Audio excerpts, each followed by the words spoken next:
Hello friends, welcome back to my channel. तो बढ़ते हैं इस सीरीज के 10th एपिसोड की तरफ। एपिसोड के स्टार्ट में हमें दिखाया गया कि जैसे ही एला रूम में इंटर होती है, फू ने जेनिया को अपने साथ ब्लैंकेट में छुपा लिया था। अपने साथ साथ वो रूम की सफाई के लिए मैट्स भी लेकर आई थी और उसका इरादा था कि आज का दिन यही रुककर वो फू का ख्याल रखेगी। जबकि फू बेचारा जेनिया को बचाता रहा। इवन के एला ने उसका ब्लैंकेट चेंज करवाने की भी कोशिश की, मगर फू करने नहीं देता। उससे रिक्वेस्ट की कि मुझे डॉक्टर ने आराम करने के लिए कहा है, प्लीज तुम इन सबको यहाँ से ले जाओ, मैं अकेले बेटर फील करूंगा।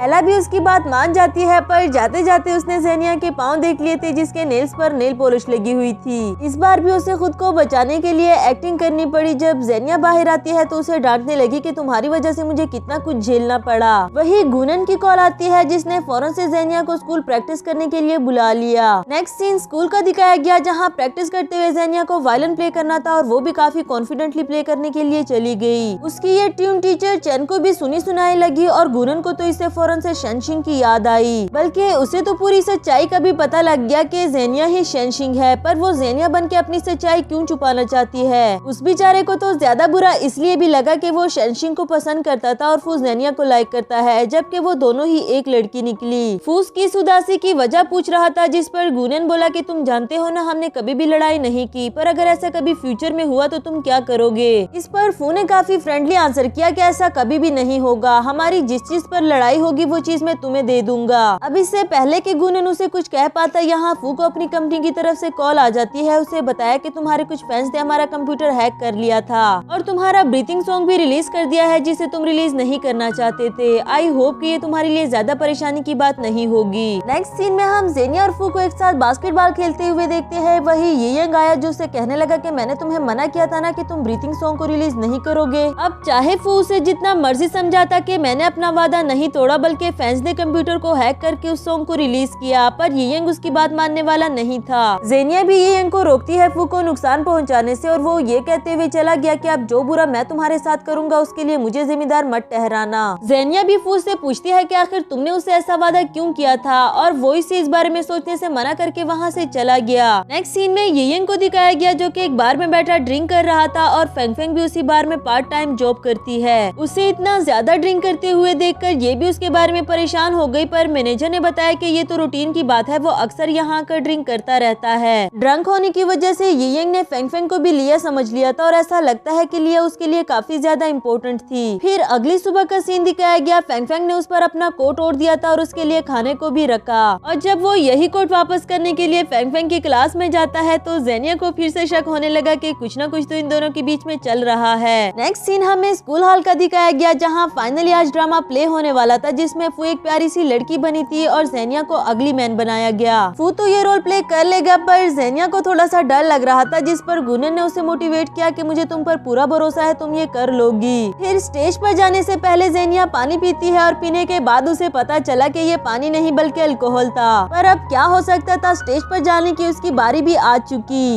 इस ड्रामा में एला को विलन का रोल दिया गया था, जहां वो अगली मैन से उसकी ब्यूटीफुल गर्लफ्रेंड को चुराने के लिए आई थी, पर वो ऐसा होने नहीं देता। उससे लड़ पड़ा, डरा धमका कर उसे यहाँ से भगा दिया। उसके भागने के बाद ब्यूटी अपने अगली मैन के पास आती है, उसे बताती है कि तुम्हें कुछ नहीं होगा, मैं तुम्हें बचा लूंगी। और वो बोला कि अब बहुत देर हो चुकी, मुझे इस दुनिया से जाना होगा, पर इससे पहले मैं तुम्हें ये बताना चाहता हूँ कि मैं तुमसे बहुत ज्यादा प्यार करता हूँ। फिर सबके सामने जेनिया ने उसे किस कर दी। एक तो ये कि वो ड्रंक थी और दूसरी बात ये कि ये किस सीन का पार्ट नहीं था। सभी काफी ज्यादा हैरान हो जाते हैं, कोई जेलस हो रहा था तो कोई इन्हें अप्रिशिएट करता है, पर जो भी था ये प्ले काफी अच्छा रहा। जेनिया प्ले खत्म होने के बाद भी नहीं उठती तो इस पर फू समझ गया कि वो ड्रंक थी। नेक्स्ट सीन में जब उसे होश आता है तो उसे इस बात का दुख हुआ कि मैंने इंपॉर्टेंट सीन्स मिस कर दिए, और फेंग फेंग ने भी उसे बताया कि अगर तुम केयरलेसली ड्रिंक ना करती तो सब कुछ एंजॉय कर पाती। अब वो क्लास लेने के लिए जाने ही वाली थी, जिस पर फेंग फेंग ने बताया कि टीचर चेन की तबीयत ठीक नहीं है, इसलिए उन्होंने आज की क्लासेस के लिए ऑफ दे दिया। इसके बाद टीचर चेन की तबीयत पूछने के लिए उसके घर जाती है। उसे इस बात की उम्मीद थी कि अपने पेरेंट्स के बारे में कुछ मजीद जान पाएगी। टीचर ने उसको यहाँ आने पर थैंक यू किया, उसे बताया कि तुम्हारे एडिशनल सीन ने इस प्ले को रियल बना दिया था, जबकि उसे तो डर लग रहा था कि पता नहीं इस पर टीचर का क्या रिएक्शन होगा। फिर टीचर चेन उसके लिए फ्रूट काटने को जाती है और यहाँ जेनिया ने उनके घर में अपने मॉम डैड की पिक्चर देख ली, जिसे देखने के बाद उसकी आंखों से आंसू आने लगे। टीचर चेन ने उसे ऐसे रोते हुए देखकर उससे पूछा कि क्या तुम इन दोनों को जानती हो, जिस पर ज़ेनिया ने भी सच सच बता दिया कि हाँ, ये दोनों मेरे पेरेंट्स हैं। उन्हें पहले भी थोड़ा बहुत शक तो हुआ ही था, क्योंकि ज़ेनिया उन्हें बिल्कुल अपनी मॉम की तरह दिखती थी। आफ्टर दैट उसे 20 साल पहले की कहानी बताने लगी, जहाँ टीचर चेन को क्लास में सब बुले किया करते थे और ज़ेनिया की मॉम यू बहुत ब्रेव लेडी थी। उसने सबको मना कर दिया कि खबरदार आज के बाद किसी ने चेन को बुले करने की कोशिश की तो, क्योंकि वो मेरी बेस्ट फ्रेंड है। इस तरह वो दोनों पहली बार दोस्त बनी थी और उसकी इसी ब्रेवनेस की वजह से ज़ेनिया भी उसको यू की तरह लगी। जब ज़ेनिया ने बताया कि मेरी मॉम की कुछ साल पहले डेथ हो गई और मैं अपने डैड के बारे में नहीं जानती कि वो कहाँ चले गए। मैं जब भी अपने ग्रैंडपा से डैड के बारे में पूछती हूँ तो वो मुझे डांट देते हैं। वो कहते हैं कि मेरे डैड अच्छे इंसान नहीं थे, बल्कि उनकी वजह से मेरी मॉम की जान गई। टीचर चेन को भी ये बात सुनकर उसका यकीन नहीं आता। कहने लगी कि तुम्हारा डैड बहुत अच्छा इंसान था, उन्होंने हमेशा तुम्हारी मॉम को सबसे ज्यादा प्यार किया। फ्लैशबैक से हमें डांस पार्टी का सीन दिखाया जाता है, जहाँ यू का डांस पार्टनर अभी तक नहीं आया और वो खड़ी उसका वेट कर रही थी। कुछ देर में उसके पास एक लड़का आया, जिसने बताया कि मेरे दोस्त की तबीयत ठीक नहीं थी, इसलिए उसने मुझे तुम्हारा डांस पार्टनर बनने के लिए कहा। इससे पहले ज़ियाओ ने कभी भी डांस नहीं किया था, इसलिए पार्टी स्टार्ट होने से पहले यू उसे डांस करना सिखाती है। प्रैक्टिस करने के बाद तो वो कुछ ना कुछ सीख ही गया था, पर यू को नर्वसनेस हो रही थी कि पता नहीं वो अच्छे से कर पाएगी या नहीं। इस पर ज़ियाओ ने उसे मोटिवेट किया कि अगर तुम मुझे डांस करना सिखा सकती हो तो मुझे यकीन है कि तुम खुद भी अच्छे से कर पाओगी। और फिर उन दोनों ने इतने अच्छे से परफॉर्म किया कि फर्स्ट विनर की ट्रॉफी भी अपने नाम कर ली। धीरे धीरे वो दोनों अच्छे दोस्त बन गए। ज्यादा से ज्यादा टाइम वो दोनों एक साथ स्पेंड किया करते थे।